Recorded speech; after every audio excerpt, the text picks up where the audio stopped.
Salut Kevin, comment tu vas? Hello Tom, ça va nickel et toi? Ouais, ça va. Alors, il fait beau temps là à l'île Maurice? Ouais, bah, écoute, ouais, soleil, à fond, ciel bleu, presque pas de nuages. Il fait très Tu chaud. regrettes? Tu regrettes pas ton choix alors? On va dire que le ciel gris, la déprime et cetera, de la métropole, ouais, ça me manque pas trop. Tu m'étonnes. J'ai dû enlever ma petite robe de chambre là avant de faire l'épisode, alors que toi tu dois avoir 25-30 degrés. C'est un peu chiant. 32, ouais. 32, ok. Trop bien. Bah écoute, ça sera, je pense, un sujet dont on abordera l'expatriation Ouais, et de comprendre du coup tout ton parcours. J'aime bien rappeler l'idée du podcast, et voilà, c'est de partager, de retracer toute ton histoire. Tu fais partie des hommes de l'ombre, quelques-uns des hommes de l'ombre que j'ai déjà eu en podcast. Je trouve ça toujours intéressant d'aller découvrir entre guillemets la face cachée, parce que bah allez, on va se jeter des fleurs aujourd'hui, mais c'est aussi un peu grâce à nous, ou en partie grâce à nous, que certains business ont pu exploser, ou en tout cas se développer.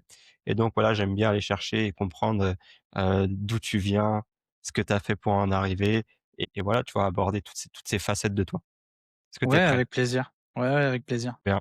Du coup, la première question que je pose, c'est comment toi aujourd'hui tu te définirais en une phrase? Bah, écoute, moi, j'aime bien dire que je suis expert marketing et tunnel de vente, toujours.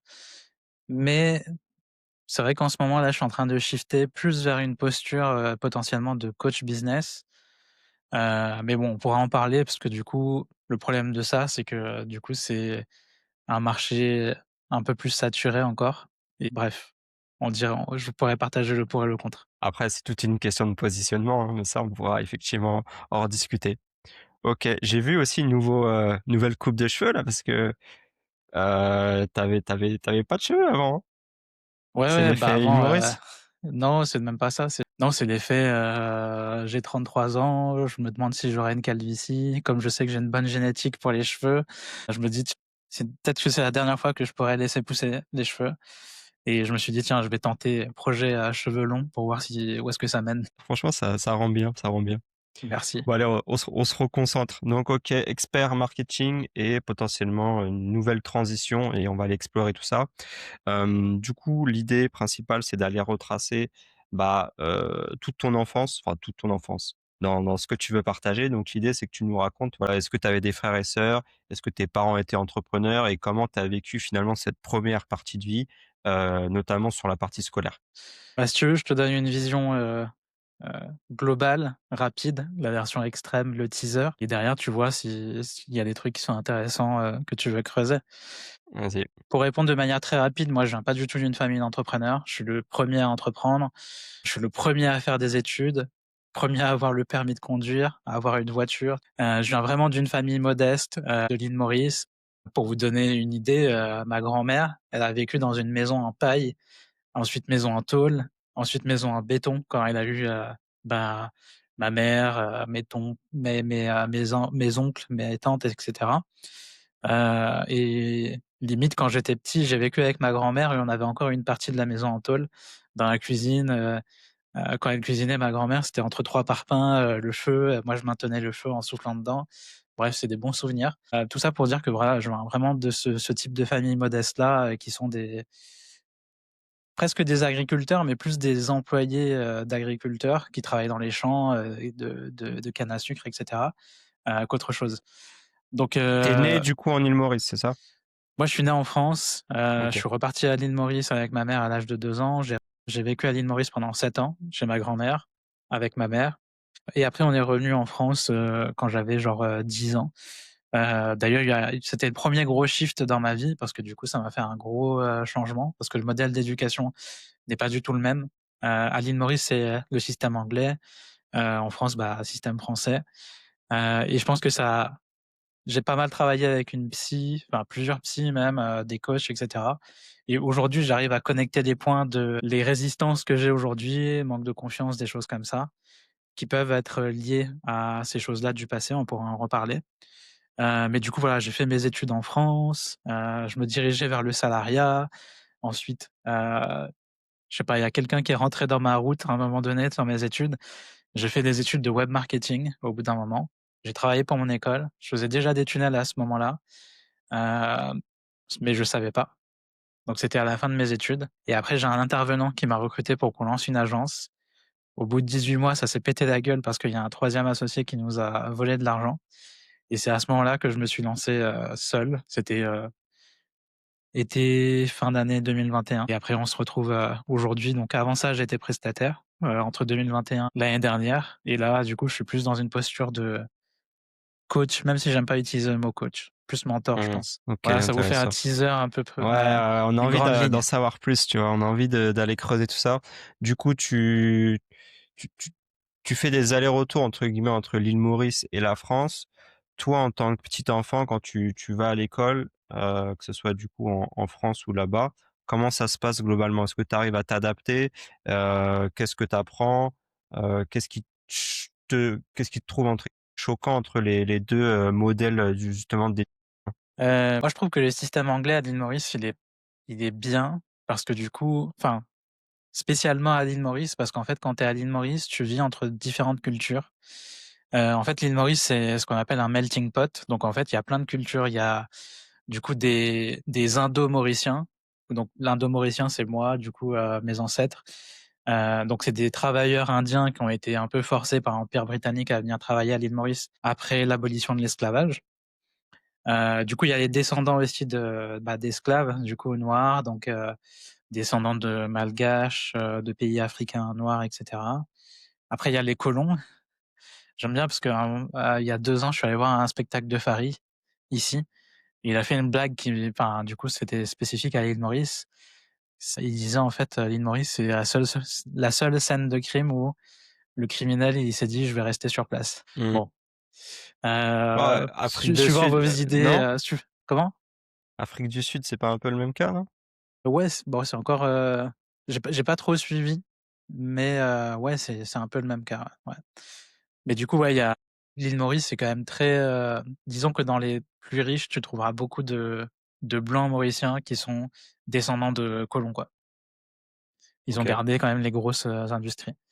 Après, il y a les Sino-Mauriciens qui sont des commerçants qui sont venus à l'île Maurice et voilà quoi, plus ou moins et Maintenant, il y a les pourquoi je te disais infopreneurs. ça? Parce que du coup, pardon? Je dis maintenant, il y a les infopreneurs. Ouais, c'est ça, ouais. Bah, c'est les nouveaux colons. Non, je rigole. Enfin, ou pas.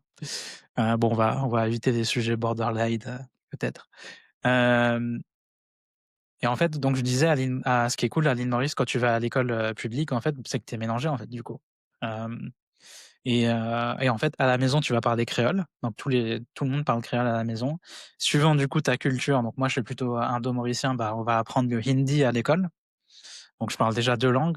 Tu as tous les cours qui sont en anglais et tu as un cours de langue étrangère qui est le français, du coup. Donc en OK. fait, à 6, 7 ans, j'apprenais déjà 4 langues. En fait, je parlais à la maison créole, j'apprenais le hindi, j'apprenais l'anglais, j'apprenais le français. Donc je trouve que c'est trop bien parce que je vois tellement les bénéfices aujourd'hui en tant qu'adulte.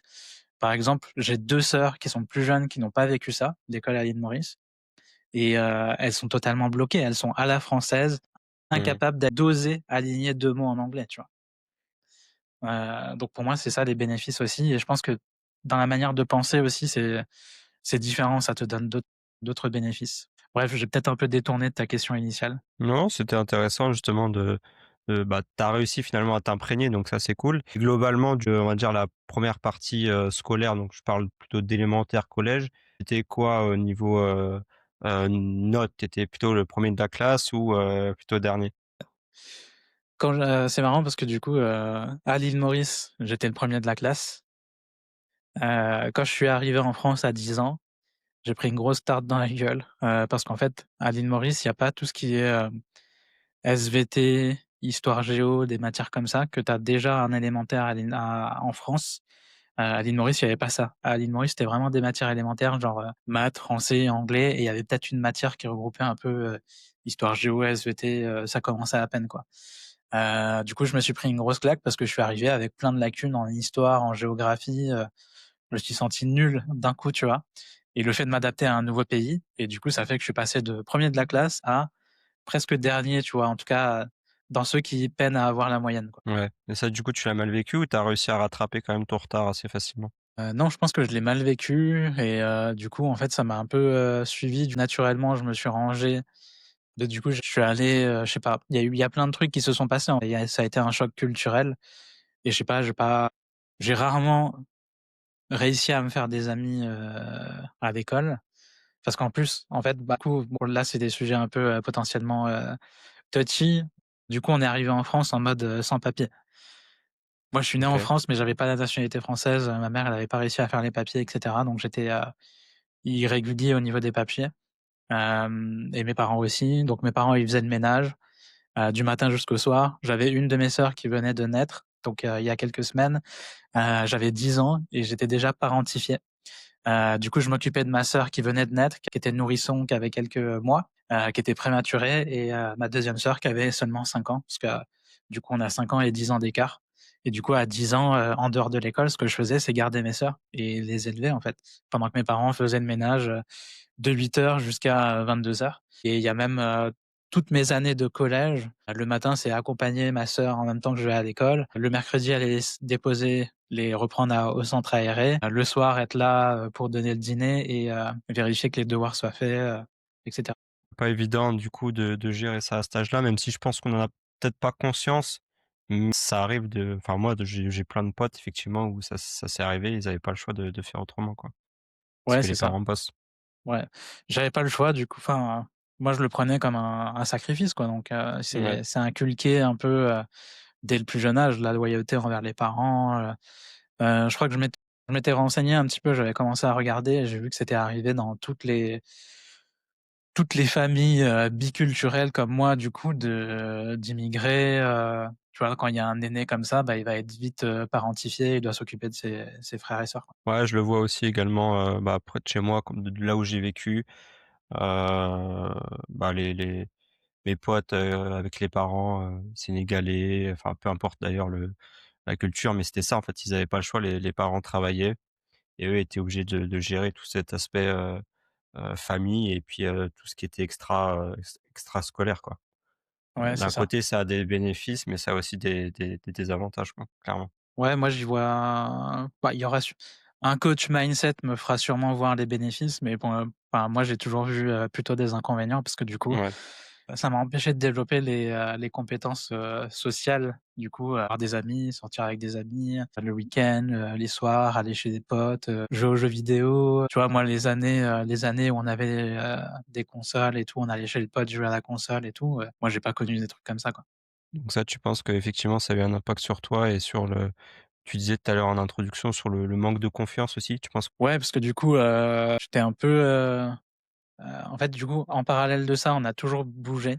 Quand je suis arrivé en France, j'étais dans une école dans le 9-3. Ensuite, je suis allé dans le 20e arrondissement à Paris. Après, j'ai changé, j'étais dans le 9e arrondissement. Et quand je suis arrivé au collège en 5e dans le 9e arrondissement, bah, le problème, c'est qu'au collège, si tu arrives pas en même temps que tout le monde en 6e, les groupes, ils sont Mmh. déjà formés.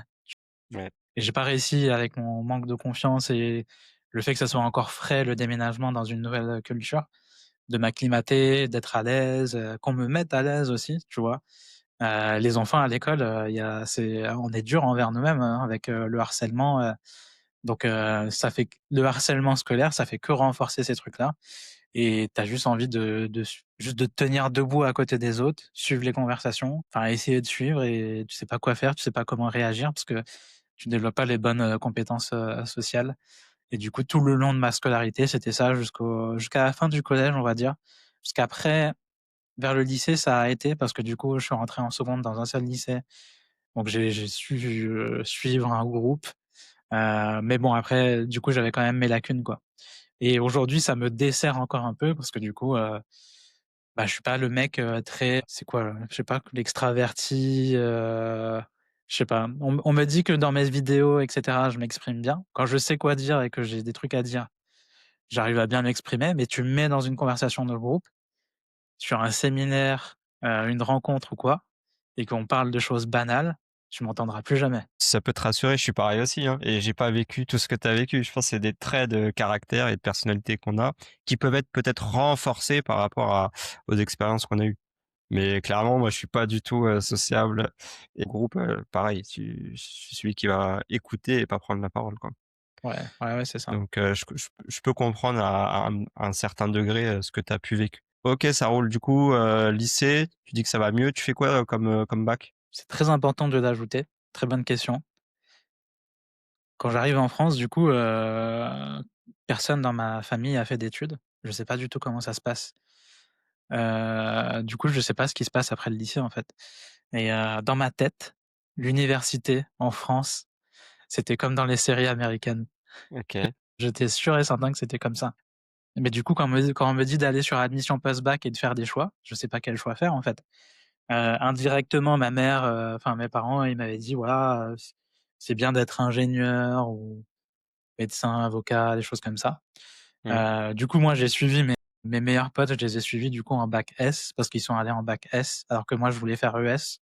Je voulais faire commerce international parce que je commençais à remarquer que j'étais à l'aise en langue étrangère parce que du coup, quand je suis arrivé en France, on m'a pris pour un bilingue. Parce que du Ah coup, quand oui. je suis arrivé en CM1, je crois qu'en France, on commence à peine l'anglais en CM1 et du coup, ils étaient surpris que je parle déjà aussi bien anglais et du coup, j'ai toujours gardé cette aisance-là en anglais et aussi, j'ai développé une facilité en espagnol, par exemple et c'est toujours des cours que j'ai adorés. J'ai eu des super profs à chaque fois et c'était les Mmh. seuls cours que j'aimais, en fait, en particulier. Donc comme il y avait cet aspect-là, je me disais: «Pourquoi pas commerce international, tiens?» Je me dirigeais vers ES et finalement mes potes, ils ont fait S. Du coup, je me suis rabattu sur S et toute la terminale, j'étais complètement perdu, laisse tomber. Enfin, première et terminale, ça m'intéressait pas du tout, SVT, physique-chimie encore ça va, maths, laisse tomber. Donc ouais, j'ai fait quand même bac S et je l'ai eu, ric-rac genre, 10 et demi, un truc comme ça, quoi. Balèque, tu l'as eu, hein. Ça a été quoi du coup la réaction, de ta famille quand tu as annoncé ça? Première réaction de ma mère, c'était, bof, je m'attendais à mieux comme résultat. Allez. Et Ouais, ouais. et toi? C'était quoi le sentiment, d'accomplissement? Moi, je me disais: «C'est validé». En fait, tout le long de ma scolarité, c'était ça, en fait. J'ai appris à faire les trucs au dernier moment, à bachoter, à faire le juste minimum, juste pour passer et valider le truc. Mais je pense que tu avais quand même une certaine pression, dans la mesure où tu l'as cité tout à l'heure, tu étais le premier du coup à aller à un certain niveau d'études. Donc peut-être que tu aurais pu te mettre une certaine pression qui fait que tu aurais peut-être pas réussi à obtenir le bac aussi, tu vois? En vrai, je sais plus, je crois que je sais qu'à partir de la troisième, je me suis réfugié dans les jeux vidéo. Ça m'a toujours attiré d'ailleurs les jeux vidéo, je vais vous raconter un truc, enfin je sais pas Tu jouais à si ça quoi? va parler à des gens. Bah, je jouais à rien parce qu'en fait, on n'avait pas les moyens de s'acheter une console. En fait, toutes mes premières années quand je suis arrivé en France, de l'âge de 10 ans à 14 ans, je crois, j'avais pas de console, j'avais rien et donc en fait, ma mère, elle faisait le ménage chez des gens qui étaient plus ou moins aisés, tu vois? Des avocats et cetera. Même le PDG de Chopard, tu vois? Chopard France, et du coup, ils avaient toujours un enfant ou quoi qui avait une console et du coup, je jouais Tu quand jouais c'était les dedans? vacances scolaires. Par exemple, pendant les vacances scolaires, on partait jamais parce que du coup, ma mère n'avait pas de vacances et c'était pas dans les moyens. Donc en fait, soit je l'accompagnais sur son lieu de travail et je jouais, je regardais des livres, des enfants, qui étaient là-bas et eux qui étaient en vacances scolaires du coup. Soit en fait, je restais chez moi et en fait, j'allais squatter. À l'époque, je sais plus si ça se fait, mais dans les magasins de jeux vidéo, il y a toujours des consoles en démo Mmh. et en Ouais. fait, moi, j'étais un squatteur et c'est marrant parce qu'en fait, je pense qu'il y avait un clan des squatteurs, de magasins de jeux vidéo parce que je retrouvais toujours les mêmes personnes et des fois, on était, des fois potes, on se donnait rendez-vous au bout d'un moment, tu vois? On faisait toujours des tournois, des choses comme ça, genre Score Game, Micromania et tout. Ils mettaient en avant les jeux qui allaient sortir ou les jeux qui venaient de sortir, ouais, je me rappelle. Ouais, c'est ça et du coup, tu pouvais jouer gratuitement. Des fois, tu pouvais faire tout le jeu, c'était même pas une version démo limitée et tout, donc on allait tout le temps squatter. Mais du coup, en fait, je me suis réfugié dans les jeux vidéo parce que je pense que ça a créé un manque chez moi et quand ma mère a pu m'acheter mon premier ordinateur, bah, j'étais à fond un gamer, tu vois? Je téléchargeais des jeux, je piratais des jeux. J'ai commencé à jouer à mon premier PES, c'était PES 6, mes premiers jeux de solo en aventure et cetera. Mais après, du coup, je me suis trop mis dedans, bah, du coup, c'était aux dépens de ma scolarité, quoi. Donc ce qui fait que je faisais toujours, encore le juste minimum pour passer, sinon tout le reste du temps, c'était gaming, gaming, gaming. OK. Ouais, bah, écoute, c'est intéressant de savoir ça, ouais. Et je pense que c'était aussi un refuge par rapport à la vie, de tous les jours, quoi. Comme la vie de tous les jours était inconfortable, Ouais. de d'avoir une vie de modeste et cetera, le seul truc où je pense je pouvais avoir de la gratification, c'était les jeux vidéo, quoi. Je pense qu'effectivement, à l'époque, on n'en parlait pas de ça, il y avait pas de com, que ça soit vu que c'était nouveau pour tout le monde, déjà, il y avait pas de sensibilisation par rapport à ça.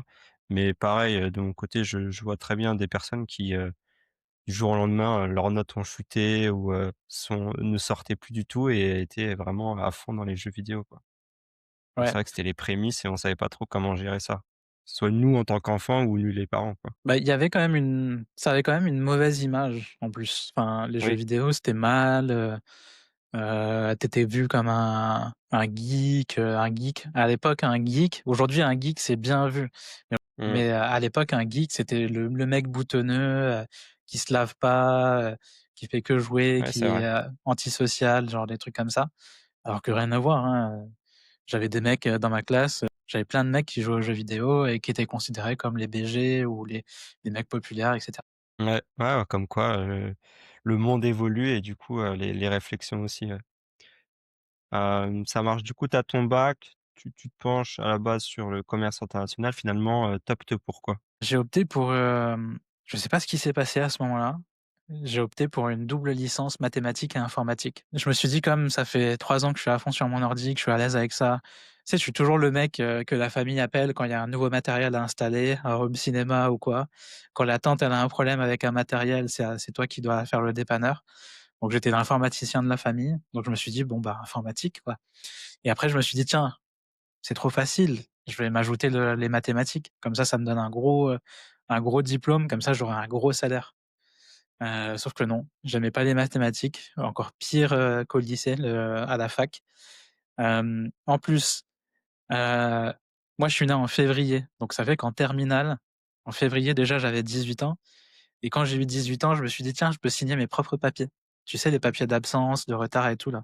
Mmh. Donc j en terminale, j'ai commencé à sécher les cours. Alors tu arrives à la fac, il y a plus d'histoire de papier ou quoi, il y a que les TD qui sont obligatoires. Là tu peux c'est sûr que j'ai séché à fond. J'ai séché à fond, j'ai fini par abandonner au bout de quelques mois et voilà, j'ai abandonné la fac, genre la rentrée c'était en septembre, je crois qu'en décembre, j'ai arrêté d'y aller pour de bon. OK. Ouais et après du coup ma mère elle l'a appris, après, du coup, bon bah, on savait plus quoi faire. J'ai commencé à faire du babysitting et après j'ai trouvé un emploi. 1er job, étudiant dans un magasin. Je travaillais de 5 heures à 10 heures. C'était un magasin qui s'appelait, Abercrombie, sur les Champs-Élysées et j'ai fait l'ouverture et tout, c'était trop bien. C'est une grosse révolution dans ma vie, toucher un SMIC alors que j'ai 19 ans, c'était incroyable. Venant Et d'une le famille fait modeste, ouais, ouais, ça doit être ouf. Mais le fait, du coup, d'être en contact avec les gens, ça t'a fait quoi? Parce que du coup, c'est un justement magasin on de va fringues côté Champs-Élysées, donc il y a forcément de la foule. Là, tu peux pas te cacher. on va venir, là-dessus. Bah, justement, moi j'étais dans un poste, Abercrombie, ils sont connus pour faire de la, comment c du, il y a un peu de racisme, des trucs comme ça, un peu, Ouais? mais c'était, discret, en fait. Ils avaient 2 équipes, une équipe qui travaillait du coup, toute la journée au contact avec les clients pendant les heures d'ouverture et une équipe qui travaillait le soir ou le matin très tôt, avant l'ouverture, pour, Mise en préparer le rayon. magasin. OK? Et moi je faisais partie de l'équipe, de mise en rayon justement, tu vois? De merchandising OK. qui rangeait le magasin. Mais du coup, j'étais jamais en contact, avec les clients, en fait. Mais du coup, moi, j'ai eu des problèmes plutôt avec les collègues. En fait, ça s'est le job s'est bien passé, je faisais bien mon travail, mais par contre, hem, ce qui s'est passé, c'est que, j'ai eu du harcèlement parce que du coup, je faisais un peu trop bien mon travail et que j'ai essayé de m'élever et devenir, chef d'équipe. Sauf que quand tu as un gamin de 19 ans, qui arrive, qui est pas très à l'aise socialement, qui essaie de s'élever en tant que chef d'équipe alors que toi, tu as 25 ans. Il y avait même des mecs de 40 ans, tu vois? Je pense que ça n'a pas plu. Je pense que j'ai pas fait, j'étais pas non plus, bon, tu vois, dedans, mais en fait, j'avais 19 ans, personne m'a formé au management ou quoi, tu vois? Donc je faisais, comme je pouvais. Ça s'est mal passé, du coup, j'ai subi du harcèlement. Au bout d'un an, en fait, j'étais en dépression et j'ai arrêté de travailler, quoi. Hem, mais du coup, c'est bien parce que, du coup, j'ai décidé de reprendre des études à ce moment-là. Là, on est en été 2012, j'ai eu mon bac en 2010. Et par contre, ce qui s'est passé du coup, c'est que je passais les concours à ce moment-là et j'ai eu un accident en fait, parce que du coup, j'allais travailler en vélo et en fait, la veille de passer le concours, j'ai eu un accident, j'ai été fauché par une camionnette. J'ai eu une fracture ouverte du tibia, des complications et ça m'a remis en dépression pendant 2 ans où je suis resté caché, chez moi, je développais de l'agoraphobie, à m'apitoyer sur mon sort et à me réfugier 10 fois plus dans les jeux vidéo, dans le sens où j'ai même commencé à faire de la compétition, sur certains jeux vidéo. Au-delà de du coup, tu as dit quoi, tibia? Fracture de tibia et Ouais, tout? Tu as ouais, pas eu ouais. d'autres séquelles? C'était juste ça? Parce que ça aurait pu être beaucoup pire. Ouais, ça aurait pu être pire. Le médecin m'a dit que je m'en suis bien sorti parce que j'étais en tenue de sport, j'avais travaillé et j'avais prévu d'aller à la salle après. Hem et j'avais pas de protection, pas de casque, rien du tout. J'ai encore là une grosse cicatrice derrière la tête. Ah, tu es quand J'ai même des tombé gros sur la tête. Ouais, ouais, je suis tombé, j'ai eu mal partout, hein. Bah, là, j'ai pas regagné 100 de ma mobilité de ma cheville gauche, donc ça Mmh. m'impacte ou encore aujourd'hui, j'ai des séquelles, 10 ans, 13 ans après, je ressens tout le temps des douleurs au niveau de la hanche, si je marche trop haut et cetera. Je peux pas courir, je peux pas faire de foot et cetera. Donc voilà. Sympa. Sympa, sympa, mais oui, ça fait partie malheureusement des aléas. Après, bon, je pense que tu y es pour rien non plus. Comment tu arrives à sortir du coup de cette, dépression et qu'est-ce qui t'a «sauvé» entre guillemets? C'est une bonne question parce que du coup, ce qui m'a sauvé, c'est une personne externe. C'est, une amie de ma mère, qui déjà m'aidait à l'époque où j'ai eu mon accident. Je pense que ma mère, elle voyait que je tournais «mal» entre guillemets parce que du coup, j'avais arrêté les études. Elle s'inquiétait pour moi et du coup, je pense qu'elle a sollicité cette amie pour lui dire: «Bah, écoute, moi, je sais pas comment ça se passe, est-ce que tu peux pas le motiver, l'aider à trouver sa voie?» et cetera. Donc en 2012, quand j'ai eu l'accident, elle m'aidait déjà, et en fait, en 2014, du coup, ça, c'était 2 ans après l'accident, où je suis resté enfermé chez moi littéralement. Je faisais plus rien de ma vie, hein. Ma vie, c'était me lever, jouer aux jeux vidéo, aller me coucher. Et en 2014, elle m'a incité à aller à une espèce de retraite entre personnes, comme moi qui étaient un peu perdues dans la vie. De jeunes, hein, qui devaient avoir entre 20 et 25 ans, pour trouver leur voie. J'ai accepté parce qu'elle m'a tout payé. Elle m'a payé le train, elle m'a payé la sortie, tu vois? C'était genre, 250 € pour, 5 jours, dans un espèce de château en dehors de Paris. Bah, du coup, j'y suis allé comme elle me l'a payé et ça a été une bonne surprise parce que du coup derrière, j'ai eu des déclics. Je me suis dit: «Tiens, là j'ai perdu 4 ans de ma vie après le bac, faut pas que je fasse la même erreur d'aller à la fac, dans des études théoriques. Là, il faut que je rattrape mon retard en trouvant un truc qui me forme et que j'ai de l'expérience professionnelle en même temps». Et là, j'ai découvert l'alternance et du coup, je me suis dit: «Tiens, je vais faire un BTS en alternance». Alors que dans ma tête, tu m'aurais dit ça il y a 2 ans, je t'aurais dit: «Non, BTS, c'est un sous-truc, c'est nul», tu vois? C'est un sous-truc, tu vois? C'est considéré, enfin, l'image qu'on a à ce moment-là du BTS, des DUT et cetera, c'est ça, alors que pas du tout. Moi, je dirais même que c'est l'inverse, aujourd'hui. Donc ouais, je me suis dit BTS en alternance et du coup, je me suis lancé. Première année, j'ai pas trouvé d'alternance. Deuxième année, j'ai trouvé une alternance. Donc j'ai fait un BTS MUC, management des unités commerciales. BTS qui ne sert à rien. Ça vous forme C'est à le être classique vendeur. celui-là, ouais. Ça vous forme à être vendeur en magasin. Donc pendant deuxième année, j'ai fait vendeur en magasin chez Nike, quoi. Le bénéfice de ça, c'est que je me suis dit: «Plus jamais je fais un truc comme ça, plus jamais je veux travailler dans le monde, normal», justement. Et c'est grâce à ça, parce que du coup, entre la première et la deuxième année, je suis allé dans une école pour faire des portes ouvertes, une école de commerce en dehors de Paris, et je tombe sur une meuf, elle me parle d'un truc, je me dis: «What the fuck? Pourquoi elle me parle de ça? Moi, je veux faire commerce international».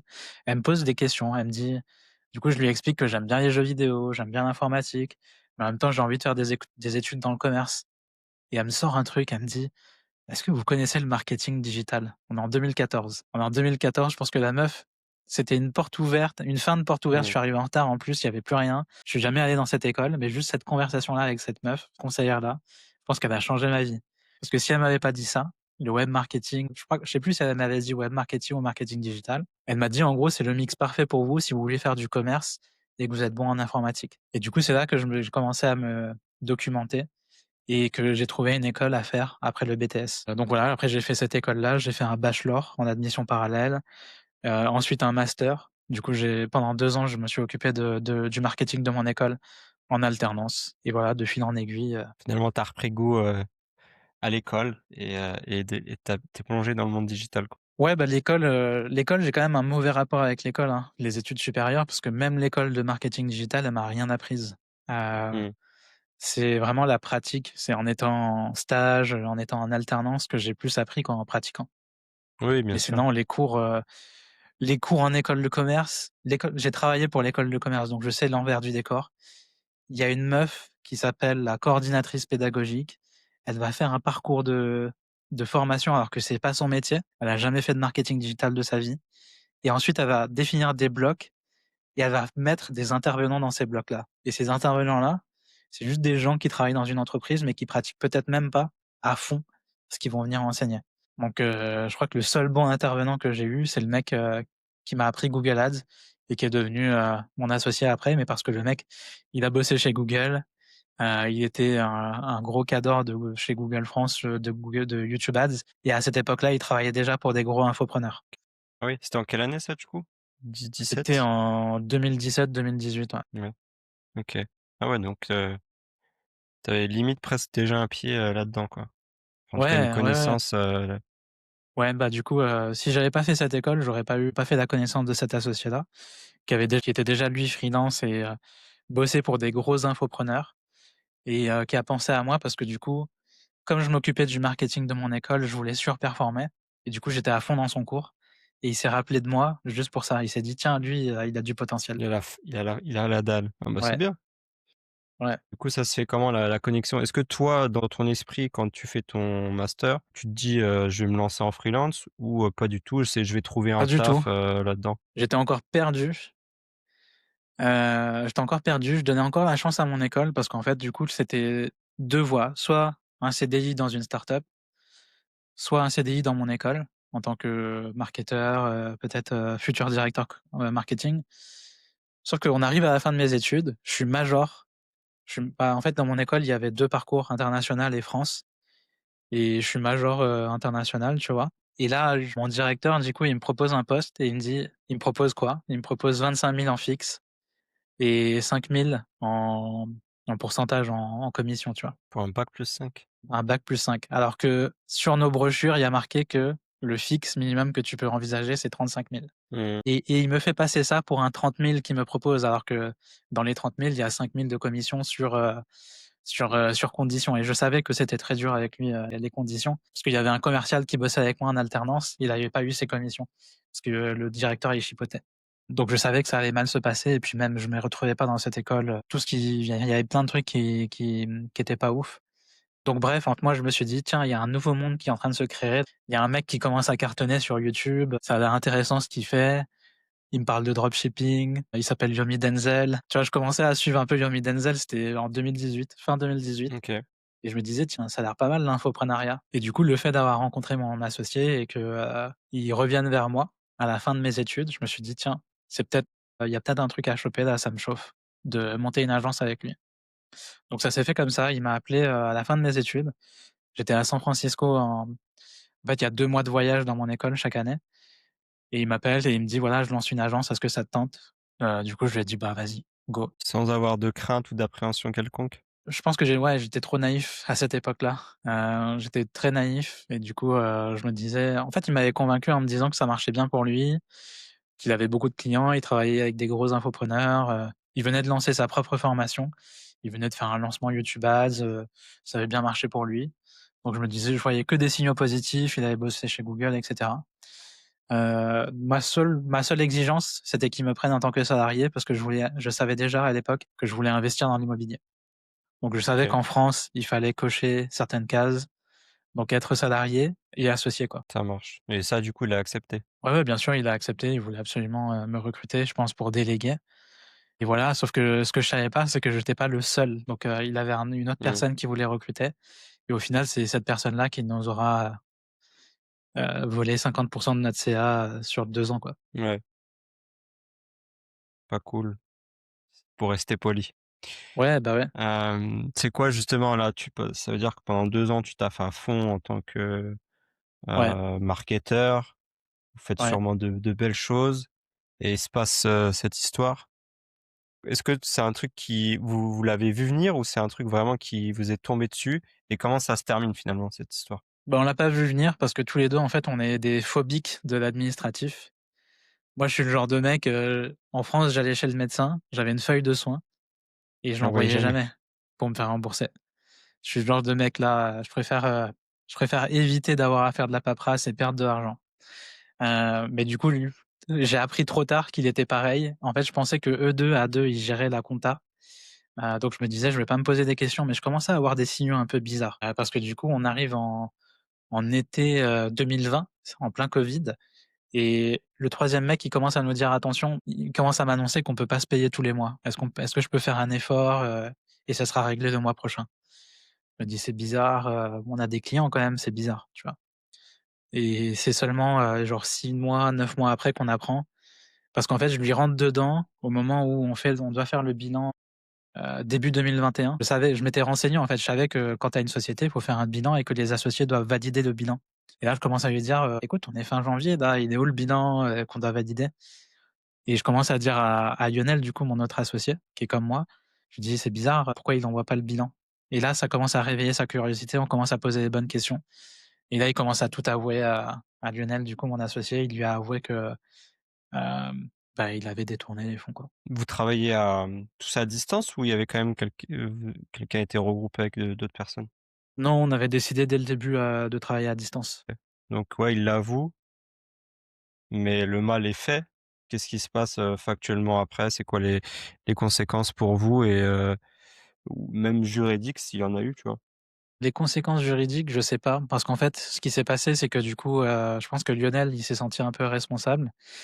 Hem et du coup, en fait, il m'a couvert. Il m'a dit: «T'inquiète, je gère tout. C'est ma responsabilité comme je suis allé chercher l'autre mec et du coup, t'inquiète pas, tout ce qu'on te devait en compte courant associé, on va te le rembourser et je vais résoudre le problème». Donc il a géré avec lui, heu OK, et du coup, ça s'est géré comme ça, quoi. On a liquidé la société comme ça. OK.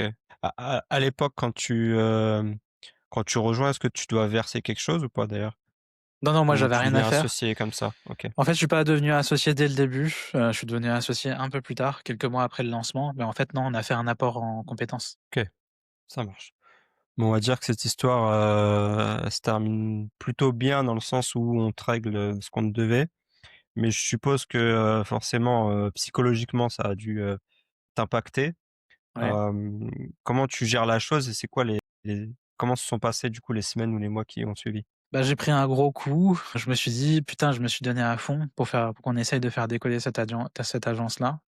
En même temps, je me rends compte que je me suis enfin, j'étais quand même dans un siège un peu passager, en fait. Je me laissais porter, j'étais pas un moteur de l'agence, c'était celui qui est venu me chercher, du coup, Lionel, le moteur de l'agence. Mais en fait, moi, je savais pas aller chercher des clients, aller signer des clients. Donc j'étais plutôt en mode, tu vas chercher des clients et moi, je suis dans la team, delivery, quoi. Je Ouais, délivre. Moi, j'étais beaucoup dans l'exécution. J'ai essayé quelques trucs, j'ai essayé de lancer une chaîne YouTube, j'ai essayé d'initier un truc sur LinkedIn, mais ça n'a pas pris. J'ai recruté, 2 alternants qui nous aidaient sur le delivery aussi. Mais du coup, je me suis quand même donné, heu, tu vois? Il y a plein de fois où ma copine, elle m'a fait des remarques en mode: «Tu travailles beaucoup», délaissé un peu, ma vie, perso. Du coup, je me suis dit: «En fait, j'ai investi tout ça et en plus, je sors en étant un inconnu, en fait, parce que j'ai pas développé de personal brand». J'avais rien à mon actif, personne savait qui était Kevin Pem, en fait. Du coup, j'ai dû repartir de zéro. Je savais pas aller chercher des clients, j'ai dû apprendre à aller chercher des clients, développer une personal brand, dépasser mes résistances, mes blocages, mindset et cetera et ça en l'espace de 6 mois. Du coup, ce qui s'est passé, c'est que c'était à peu près vers l'été 2021. Je me suis laissé respirer. Je suis allé faire du sport à fond. J'ai testé des trucs sur YouTube, sur TikTok, sur Instagram. C'était à l'époque de l'avènement, des reels. Je me suis dit: «Tiens, est-ce que les reels vont pas me sauver?» Ou TikTok, je sais pas. Et en fait, j'ai fait une rencontre d'un de mes premiers clients. Il m'a questionné, il m'a posé les bonnes questions. Il m'a dit: «Tu as quoi comme compétences?» Et là, il a vu que j'étais un expert webinaire, en fait. Binaire, tunnel de vente et il m'a dit: «Bah, pourquoi tu fais pas ça, en fait?» Parce qu'en fait, j'étais en train de chercher mon positionnement et je voulais me OK. lancer en tant que spécialiste de contenu, en fait, du marketing de contenu, parce que c'est ce qui me plaisait à l'époque et il m'a dit: «Non, fais pas ça. Là, j'ai un lancement à faire, est-ce que tu pourrais m'aider?» Et j'ai dit: «Oui, bah, vas-y, go» et c'est comme ça que j'ai eu ma une de mes premières missions seul et après j'ai trouvé une coach qui m'a aidé à créer un service, à la vendre. En 6 mois, je suis passé de 0 à 5 000 € par mois. Assez rapidement que j'ai stabilisé, ma première année. Du coup avec ton tes vraies compétences, tes vrais, efforts ont été payés, donc ça, je pense, c'est aussi un sentiment de fierté qui était différent que quand tu étais dans l'agence. Je sais pas parce que justement Ouais? je suis très vite tombé dans les injonctions de faire 10K par mois et du coup, OK. à la fin de ma première année, ma première vraie année, donc c'était 2022. Quand on arrive en décembre 2022 et que je fais le bilan avec ma comptable, parce que je me suis vite lancé en société en fait, bah, je vois que j'ai fait que 60 000 € et je me sens nul parce que du coup, je voulais faire 10K par mois. Je sais même pas pourquoi, je pense que c'est juste les injonctions de vouloir, aller vite, faire beaucoup d'argent vite et surtout de se donner de la valeur par rapport au chiffre d'affaires qu'on fait et du coup, je me suis senti très nul et je me suis caché par rapport à beaucoup de choses, pour ça. Et peut-être ça a fait un peu comme moi, c'est que, bah, en fait, vu qu'on est les gens de l'ombre, donc nous, on est rémunérés par, prestation ou un fixe, enfin, peu importe, mais on fait gagner de l'argent et il y a quand même certains tu l'as pu le voir avec certains de tes clients, vous faites parfois beaucoup d'argent sur des lancements, des choses comme ça Ouais, ouais. et moi, j'avais ce sentiment de frustration de me dire: «Putain, je suis payé entre guillemets «que ça», mais je leur rapporte tellement plus de chiffre d'affaires». Enfin, moi, en tout cas, j'ai été longtemps frustré par rapport à ça. Et en plus, j'ai même pas osé prendre de pourcentage alors que j'aurais dû. Ouais, mais moi aussi au début, hein, j'ai fait cette erreur aussi, hein. Mmh. Ouais, Donc bon, c'est là les apprentissages, quoi. ouais. Donc OK, Donc tu dis que tu es frustré, ouais, la première année. Est-ce que ouais, ça c'est tu la changes première de move? année. En fait, au milieu de l'année 2022, j'ai lancé ma première formation aussi. Il s'est passé plein de trucs. En fait, j'ai lancé ma première formation, sur les lancements. Grosse erreur, déjà, je la vends à 500 € alors que j'aide les gens sur 3 mois, tu vois, sur leur lancement, alors qu'ils peuvent faire 5 000, 10 000 € sur leur lancement, tu donc j'ai pas OK. pricé en fonction de la valeur. J'avais pas confiance en moi et je me disais: «Tiens, faut que je vende pas cher au début, quoi, pour valider la formation». Sauf qu'après, j'ai le déclic entre le premier lancement, qui est un lancement inversé, je lance en bêta, en fait, et le deuxième lancement et je me dis: «Tiens, faut que je price en termes de valeur, en fait», et là, je passe tout de suite à 1 600 € et mon lancement se passe pas trop bien et je me dis: «Je suis nul, en fait». J'ai fait 4 ventes et je me dis: «Je suis nul, je suis un expert en lancement ou je suis pas un expert en lancement?» Là, j'ai fait que 4 ventes.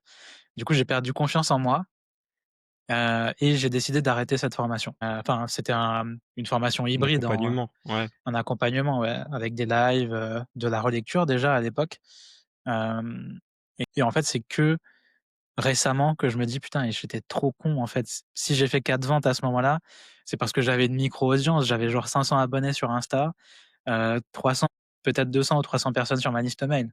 Donc 4 ventes, c'était déjà pas mal. En fait, si je regarde mes taux aujourd'hui, j'étais déjà pas trop mal en termes de taux de conversion.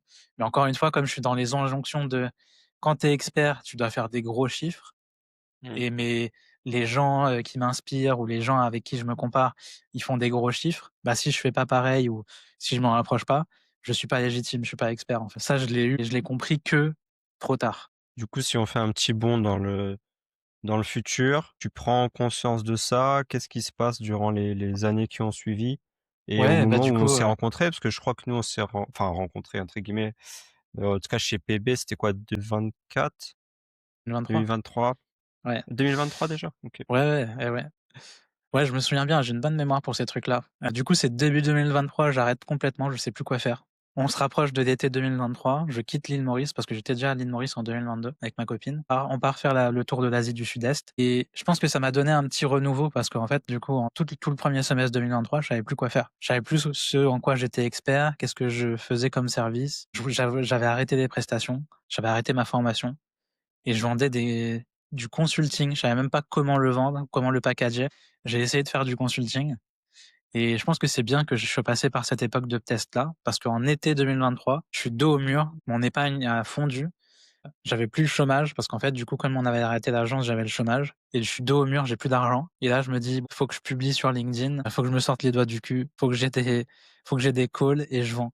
Peu importe ce que je vends, il y a des gens, ils veulent faire des lancements, je vais vendre un Mmh. consulting en lancement et je vends du consulting, je package un truc vite fait, bien fait et je commence à vendre, vendre, vendre et là, en juillet 2023, je fais mon premier mois à 10K € encaissés, hors taxes et je me dis: «What the fuck?»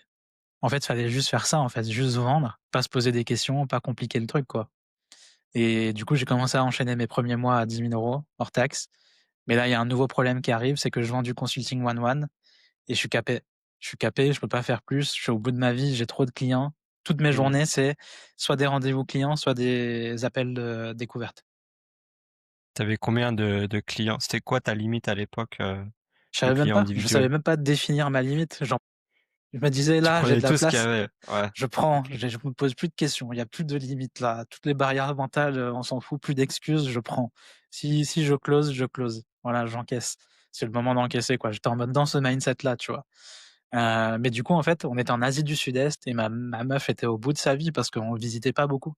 Je travaillais beaucoup, beaucoup, beaucoup et c'est cet été-là qu'on a démarré du coup le mastermind avec PB, qu'il a lancé son mastermind. Je me suis dit: «Tiens, bah, PB, ça fait un petit moment que je le suis et je pense que c'est la bonne personne pour me suivre». Parce que du coup, il a déjà travaillé avec les clients avec qui je veux travailler. Il est déjà passé par là, donc vas-y, go et c'est là qu'on s'était rencontrés, je crois, dans le mastermind de PB et du coup, grâce au mastermind de PB, je me rends compte que, bah, je peux pas continuer le consulting. Du coup, je lance un bootcamp intensif pour apprendre à faire son webinaire en groupe, du coup. Donc en gros, c'est juste que j'ai passé le consulting en groupe, quoi. Mmh. Ça aussi, ça se passe pas trop bien. Si, la première re cohorte, elle se passe bien. Et j'ai 10 personnes, des gens réputés sur LinkedIn et tout, je suis trop content. Mais après, je retourne dans mes travers, en fait. J'ai pas d'audience, j'ai pas assez d'audience, j'ai pas assez, de personnes sur ma liste mail et je suis limité par mon modèle de lancement, en fait. Du coup, le deuxième lancement se passe moins bien, je crois que j'ai 7 personnes, donc c'est pas ouf, donc je dois reprendre de l'individuel. Le troisième lancement se passe encore moins bien, j'ai 6 personnes. Je reprends de l'individuel, heu et du coup, je commence à douter de mon expertise aussi. Je me dis: «Encore une fois, je suis expert webinaire et j'arrive pas à vendre sur mes webinaires». Encore une fois, comme un con, j'ai pas réfléchi en valeur relative et en taux de conversion. Mmh. J'avais pas une grosse audience, en fait, j'avais pas tu vois, par exemple, j'ai accompagné Laurine Bemer, bah, elle peut remplir un webi à 1 000-2 000 personnes et faire, 100 000 comme on a fait sur notre premier webi. Bah, moi, je peux pas avec ma petite audience et j'ai pas eu la maturité à chaque fois pour me dire ça. J'étais encore dans les injonctions de: «Tu es expert, tu commences à avoir une petite renommée, faut montrer, de beaux chiffres aussi là», tu vois?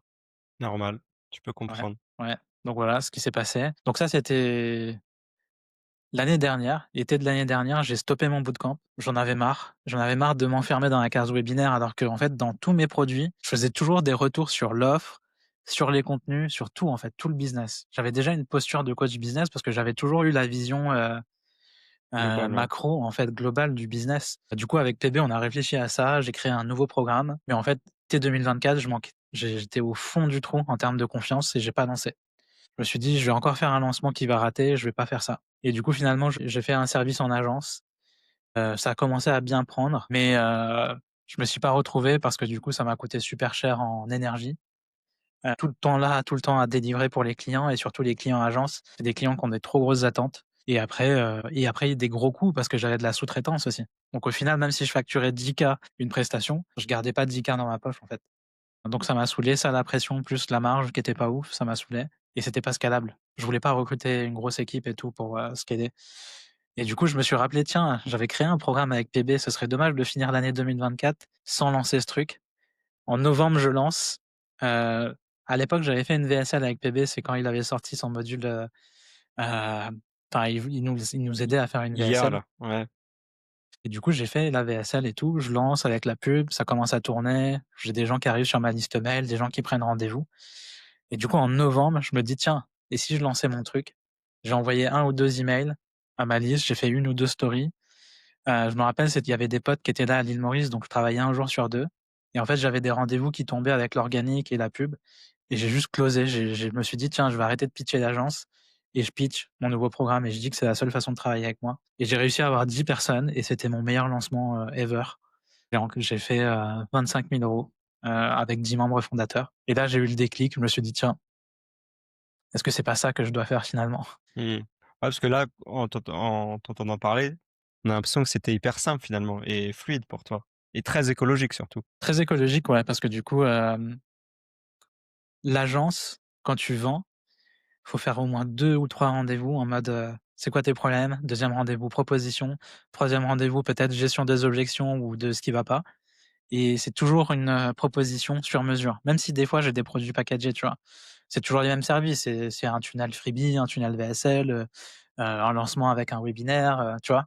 Mais il y a toujours des choses qui changent et je dois toujours faire une proposition adaptée. Alors que là, il y a pas de proposition, c'est je pitch mon produit Et si tu as besoin, après l'appel, que je t'envoie la page de vente, c'est bon, tu vois? J'ai pas besoin de rédiger une proposition. Donc déjà, je me suis dit: «Putain, c'est tellement plus simple à vendre, de vendre tout le temps la même chose, tout le temps le même cadre». C'est aux gens de se fixer enfin de rentrer dans mon cadre à moi, quoi, et de respecter mon cadre. Et je pense qu'en termes de posture, ça change tout, parce que je pense que j'ai été blessé par des clients qui n'ont pas respecté mon cadre. Ouais, intéressant. Après, je suis d'accord. J'ai déjà, eu ça aussi. Je pense que c'est nos métiers aussi, on a des métiers quand même qui sont ingrats. Mais ça, je pense, ça fera l'objet d'un autre podcast, où on pourra, débattre sur ce métier de marketeur. Ouais, c'est ça. OK, du coup, fin d'année 2024, tu fais ton meilleur lancement. Est-ce qu'au niveau de delivery, justement, ça suit? Les gens sont contents? Qu'est-ce qui se passe factuellement sur cette année, quoi? Ouais, ça suit, c'est plus simple à vendre. En fait, non, j'ai même pas eu le déclic sur ce lancement. J'ai eu le déclic 2-3 semaines après, parce que je finis le lancement, j'onboard les 10. 2-3 semaines après, j'ai encore des calls qui tombent et là, je close encore 4 personnes, mais plus au tarif de lancement. Je crois que j'avais fait un tarif de lancement à 2 500 et après je suis passé tout de suite à 3 500 et là, je close les 4 nouvelles personnes sans faire de lancement, sans rien. J'avais juste des calls qui tombaient avec mon tunnel VSL, en organique, en pub, et là, je me suis dit: «Ah, là, je viens de faire 4 ventes pour genre 14 000 € au total. J'ai pas fait de lancement, j'ai pas fait d'effort. C'était fluide, en fait. Il y a un truc qui tourne et j'ai juste à closer, onboarder, délivrer». Et je me suis dit: «C'est ça que je veux, c'est cette vie-là que je veux mener». Et c'est là où je me suis dit en janvier: «J'arrête toutes mes prestations». J'ai prévenu tous les 2-3 clients que j'avais à délivrer. J'ai dit que bon, bah, après cette prestation, je serai plus là pour continuer à faire d'autres trucs. Et je me suis mis à fond, j'ai pivoté à fond sur l'accompagnement. Mais mon chiffre d'affaires s'est pété la gueule au deuxième trimestre parce que du coup, il y a eu ce pivot et les gens n'avaient pas encore identifié que je faisais plus de prestations. OK, Pour faire un petit récap, du coup, je viens de faire mes chiffres là, 1er semestre de l'année, donc les 6 premiers mois de l'année 2025, j'ai fait un chiffre d'affaires et en fait, au deuxième semestre, j'ai fait 2 fois plus en 6 mois. Et là, au troisième non, au quatrième, là, au dernier, trimestre, j'ai fait plus de chiffre d'affaires qu'en 6 mois, les 6 premiers mois de 2025.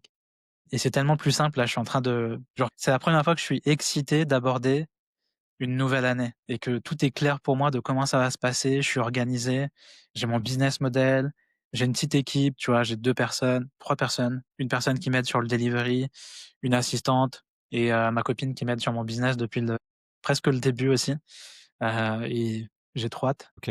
Donc là, si on doit définir concrètement ce que tu fais et ce que tu proposes. Ouais, c'est en train de shifter. Ma promesse, justement, jusqu'en septembre, je t'aurais dit ma promesse, c'est: je t'aide à implémenter, hem, un système de vente pour attirer des clients toute l'année sans t'épuiser. Et en fait, là, ce dont je me rends compte, c'est que j'ai closé beaucoup sans faire de lancement ou quoi. En octobre, j'ai juste fait une masterclass parce que ça faisait longtemps et j'avais envie de tester, mais j'aurais pu m'en passer. Et en fait, je vois beaucoup de gens qui sont bloqués dans un business model, hem, à base de lancement. Un business model très événementiel à base de lancement, dans une offre à base de cohorte. Donc ils sont bloqués dans ça parce que tous les 3 mois ou tous les 2 mois, ils doivent faire des lancements. Ça leur met une pression énorme parce que du coup, s'ils ratent un lancement, bah, le lancement suivant, il devient encore plus pressurisant. Alors qu'un lancement de base, c'est très, pressurisant. Et du coup, ils savent pas quoi vendre entre 2 lancements. Ils doivent sortir, une énième offre, tu vois? Et ça les éparpille et ça éparpille aussi l'attention de l'audience. Donc en fait, aujourd'hui, je vais me concentrer sur des clients qui en ont marre de ça et qui veulent le même système que moi, une offre evergreen, hybride, high ticket, un système de vente evergreen qui dépend pas des lancements et un système d'acquisition organique et pub qui dépend pas des lancements et qui dépend pas du fait qu'ils publient 7 jours sur 7 aussi. Donc tout ce système-là qui a marché pour moi cette année, je veux leur permettre de déployer ça. Effectivement, il y a un switch, je pense, du marché, qui est en train de s'opérer par rapport à ça et je pense qu'effectivement tu réponds à une bonne demande du marché. OK, donc là, ouais, tu as trouvé ton système, idéal. Si on est dans la partie un petit peu, conseil, qu'est-ce que tu, pourrais préconiser à des personnes qui sont justement dans ce genre de système-là et qui n'arrivent pas à s'en sortir? Ce serait quoi, je sais pas, tes 2 ou 3 conseils que tu pourrais déjà leur apporter? Avant de prendre rendez-vous avec toi, bien sûr. Moi Ou je les signaux reviendrai qui font que, tu vois, ouais. Ah ils les signaux, c'est ce que je décris là. Si tu sens que tu es dans un business model qui te met beaucoup de pression, où à chaque fois, tu te dis: «Je dois faire un lancement». À partir du moment où il y a «je dois», pour moi, il y a un Oui. problème. Par exemple, aujourd'hui, je suis pas obligé de publier sur Instagram, je suis pas obligé de faire une masterclass, je peux vendre sans. Heu, donc à partir du moment où tu dis: «Je dois», et aussi quand tu as raté un lancement et que tu te dis: «Tiens, bah, qu'est-ce que je vais vendre là entre 2 lancements?» C'est qu'il y a un problème. Donc pour moi, ce que je recommande quand même, c'est d'avoir une offre phare, high ticket et evergreen. J'ai plein de gens qui m'ont dit: «C'est pas possible sur mon marché», mais sur tous les marchés, si tu abordes le bon problème et que c'est assez douloureux pour ton prospect et que tu offres une bonne expérience, donc tu arrives à bien mettre ce qu'il faut dans ton delivery, tu peux faire une offre high ticket. Pour toi, la ticket, ça démarre à partir de combien? Souvent cette question-là, enfin, j'ai souvent cette question-là. Moi, j'ai toujours été, moi, j'ai été formé à 1 000 €, tu vois? C'est le high ticket, c'est à partir de 1 000 €. Mais après, moi, Mmh. dans mon cas, tu vois, high ticket, c'est potentiellement 5 000, 10 000, pour des gros infopreneurs, c'est peut-être 40 000, 50 000, tu vois, sur les gros masterminds. Mais Ouais. pour ma cible, qui est coach, formateur, qui sont à leur début un petit peu, qui font peut-être entre 2 000 et 5 000 € par mois, le high ticket, pour moi, c'est à partir de 1 000 €. OK, Pour trop toi, bien. c'est quoi? Moi aussi dans ma tête, enfin quand je disais high ticket d'ailleurs, c'était marrant parce que je disais high ticket égale closing par téléphone et donc dans mon esprit, effectivement, la barrière des 1 000 € à une certaine époque, aujourd'hui je sais même plus trop, mais en tout cas, à l'époque, je me disais: «Bah, au-delà de 1 000 €, tu es obligé de vendre par téléphone» et donc ça devient du high ticket. Tu vois? Ouais, Moi, je raisonnais de cette manière-là. ouais. Donc OK, mais c'était intéressant d'avoir du coup ton avis par rapport à ça. OK, donc là, 2025, on peut dire peut-être meilleure année, de ta vie parce que tu as réussi à switcher, à reprendre cette confiance, à avoir un business du coup hyper écologique pour toi. C'est quoi du coup les next steps pour 2026? Comme tu as dit que tu avais hâte, est-ce qu'il y a des choses qui vont être ajustées, améliorées ou des Ouais, nouveautés? hem, moi, les next steps, c'est, bah, commencer à, ouvrir un peu les vannes, accueillir plus de gens dans le produit, tu vois? Impacter une plus grande part de marché, parce qu'il y a plein de trucs que j'observe qui me saoulent sur le marché, à base de formateurs qui vont convaincre avec leurs chiffres, mais on ne sait pas si c'est un chiffre récurrent, si c'est encaissé, si c'est TTC, Maintenant, tu as si les c'est logiciels, Stripe, où tu achètes des trucs et ça te donne des captures d'écran. ouais, voilà, tu vois? Donc Mmh, moi, je suis encore réticent à partager 100 de mes chiffres parce que je pense que j'ai ce truc-là de me dire: «C'est pas assez beau». Et c'est justement à cause de ces formateurs-là qui se vantent de faire des beaux chiffres, genre, qui font apparemment 50 K ou 100 K par mois, mais on sait pas si c'est de l'encaissé tous les mois et si c'est du hors taxe, si c'est vraiment dans leur poche, tu vois?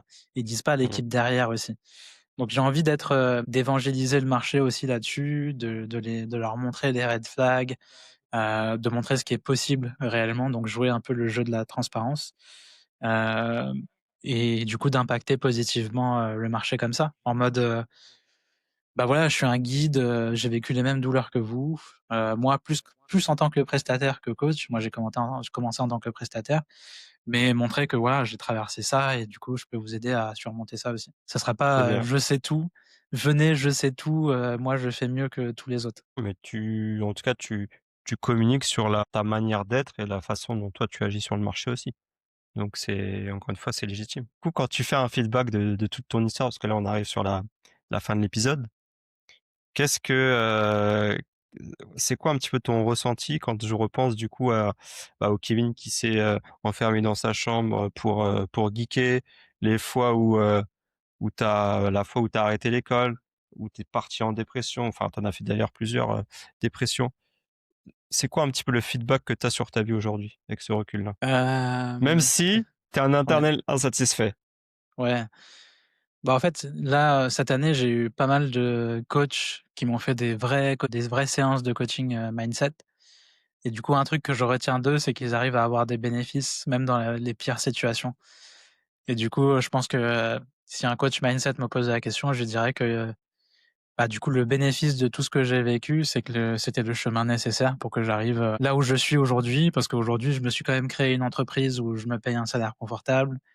Je suis sur le point scaler un petit peu à mon niveau, du bébé scaling, on va dire. Je suis libre, Tu vis à j'ai de la liberté Maurice? j'ai de la liberté temporelle, j'ai de la liberté géographique. Là, je suis en train de planifier mes vacances. J'ai envie d'aller au Mexique, aller voir le El Dia de los Muertos, tu vois? Je peux faire des petits kiffs comme ça en travaillant.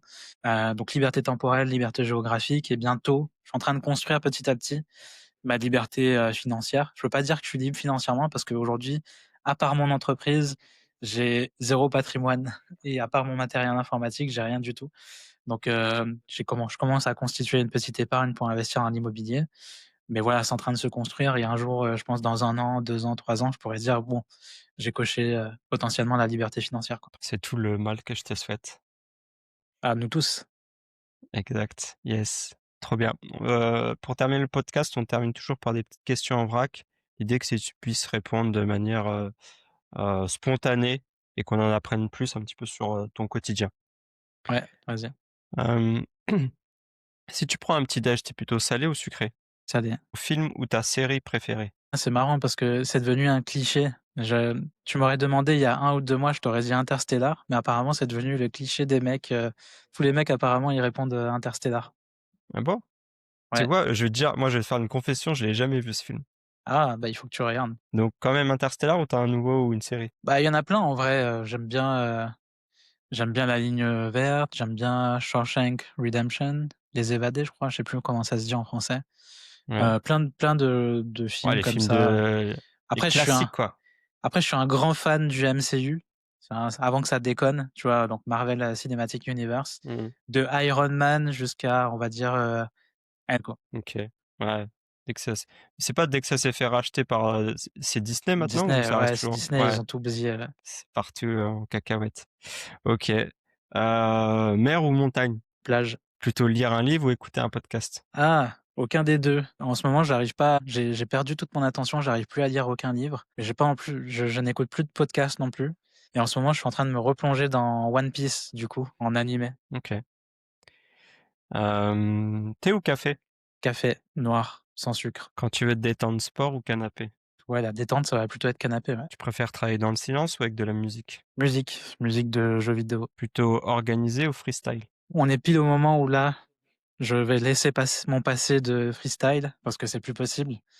Ouais, au moment où j'en suis dans mon business, justement, j'avais rendez-vous avec mon assistante là pour, créer ma semaine idéale et planifier ma semaine. Ça faisait longtemps que j'avais pas fait ça. Donc je suis en train de passer dans la team, organisée là. OK, trop bien. Et la dernière, du coup, c'est 1 000 000 cash maintenant ou 10 000 € par mois à vie? Ça, c'est toujours une question piège ça. Je sais qu'il y a une bonne réponse, mathématiquement parlant, Ah oui, mais je dirais 1 million cash tout de suite parce que ça me permettrait de créer, du patrimoine dans l'IMO, les investissements financiers et cetera. ouais. OK, trop Tu aurais cool. dit quoi Bah, toi? écoute, je pense que la réponse peut varier selon les cycles aussi. Mais, cette idée des 10 000, en fait, ça veut tout et rien dire et comme tu dis, 1 000 000 cash maintenant, tu peux effectivement aller faire des investissements, mais faut quand même être, sécure parce que tu peux les cramer assez facilement avec toutes les genres d'arnaques qu'il peut y avoir, donc ça se réfléchit. C'est pour ça que c'est moi qui pose des questions et je réponds pas. OK. Du coup, on Ouais. est sur, la fin là de l'épisode. Est-ce que tu as un dernier message à faire passer? Un truc sur lequel tu aimerais rebondir ou un sujet dont on n'a pas parlé qui te tient à cœur? Hem, Moi je dirais par rapport à tout ce que j'ai dit, soyez fiers de ce que vous faites. Ne jugez pas vos résultats par rapport aux injonctions ou comparés au marché ou à vos potes, à qui vous vous comparez. Jugez vos résultats par rapport à la version de vous d'il y a 1 an et c'est déjà, très bien et Mmh, de toute façon, il y a pas besoin de comparer, c'est déjà très bien ce que vous faites, donc soyez fiers. bien. Je crois que c'est Nina Ramen quand, elle était venue sur, heu, le mastermind là de PB qui avait dit un truc du style, ne vous la valeur de votre CA ne vous définit pas, un truc comme ça. Ouais, c'est ça. Ouais, ouais et je trouve que ça m'avait marqué aussi. Ouais. Donc ça Ouais, fait il un faut petit pas rappel pour tout le monde. ouais, il y a un truc, qu'on fait souvent quand on nous dit de nous présenter, on se présente avec notre métier, alors qu'on Mmh n'est pas notre métier ou ni nos résultats. et c'est pour On est ça que bien j'aime bien plus. poser la question, dès le début. Comment toi tu te présentes? Et tu verras que si tu écoutes là les, 40 épisodes, il y a 40 versions différentes et ça donne déjà des indications sur, qui est la personne et quelles sont ses valeurs, tu vois? Ouais. Donc c'est toujours intéressant. Voilà, écoute, c'est la fin de l'épisode. En tout cas, je suis, hyper content de t'avoir reçu. Tu fais très rarement des interviews, c'est peut-être ta première cette année, j'en sais rien, je sais j'ai pas tout suivi. Mais en tout cas, voilà, je suis content de t'avoir eu. J'y vois bien l'évolution et hâte de savoir où est-ce que ça va te mener. Merci pour l'invitation. Ça m'a fait plaisir, c'était cool et à très Trop bientôt. cool. Allez, à plus Kevin. Ciao. Salut, bye.